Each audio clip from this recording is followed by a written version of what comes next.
sejam bem-vindos à nova edição da revista Conecta. E hoje eu vou falar para vocês de um assunto que me instigou bastante, porque traz algumas reflexões muito interessantes. A gente vai falar de telarca transitória.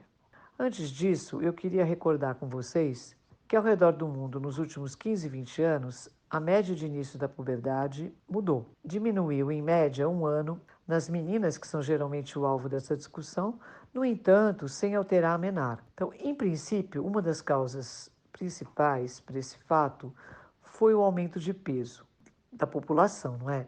Mas ainda eu acho que é uma questão cercada por várias discussões e dúvidas. Mas tem sido demonstrado também que muitas meninas têm uma antecipação da telarca, um processo em que não existe ativação do eixo gonadotrófico, mas a maioria dos estudos é transversal. Então a gente não tem um segmento dessas crianças e muitas vezes a gente não consegue aprofundar alguns aspectos dessa questão. E aí, um alerta. É preciso investigar se a telarca tem alteração gonadotrófica e se tem o quadro progressivo de puberdade. Quando é só o aumento da glândula mamária, sem outras repercussões, a gente vai definir como telarca precoce. E a telarca transitória é o aparecimento, regressão e posterior reaparecimento dos botões mamários. E foi feito um estudo demonstrando que a sua presença está relacionada muitas vezes ao início da puberdade pela pubarca, sem, no entanto, afetar a evolução da puberdade. Foi feito um estudo ao qual nós vamos nos referir a partir de agora, um estudo feito no Chile em colaboração com o grupo da Dinamarca e que foi capitaneado pela professora Verônica Merrick, bastante conhecida aqui no Brasil. E eles conseguiram a participação de 508 meninas, sem nenhuma patologia, nascidas normais, sem obesidade, e eles foram comparar as crianças com telarca transitória às que não tiveram esse quadro ou as que não tiveram telarca e muitas vezes as que tiveram telarca progressiva.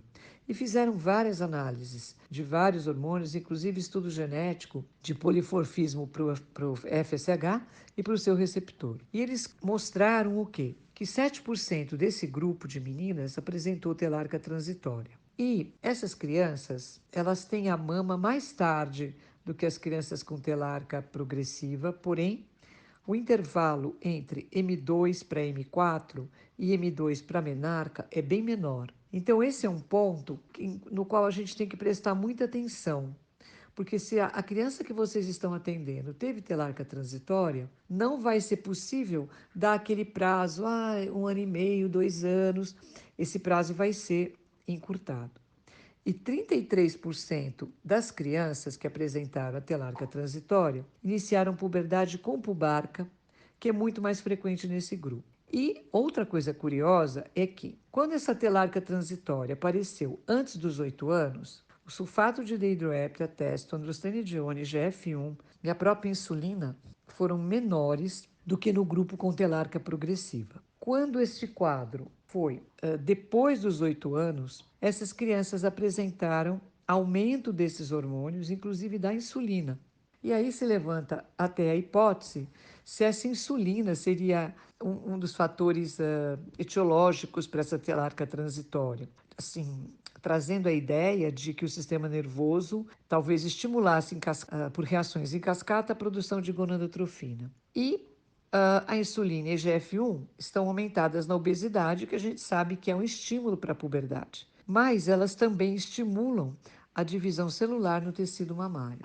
E aí vem outra pergunta. O quanto a insulina estaria estimulando o ovário e a síntese dos andrógenos da adrenal nesses quadros? Só que essas alterações não persistem. Uma hipótese que fica é que talvez essa telarca após os 8 anos exista em função de um aumento da aromatização dos andrógenos a estrógenos.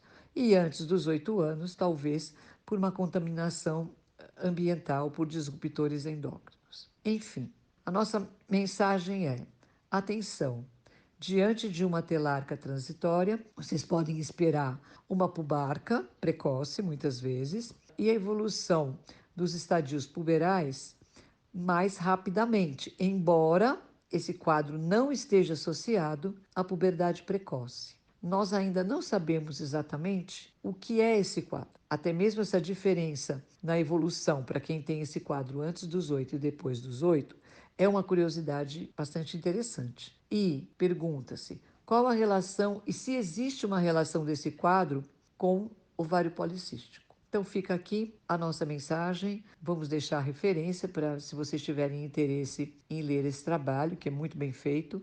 Porém, eu acho que esse é só o começo de uma nova condição que a gente vai ter que entender um pouco melhor no futuro. Obrigada.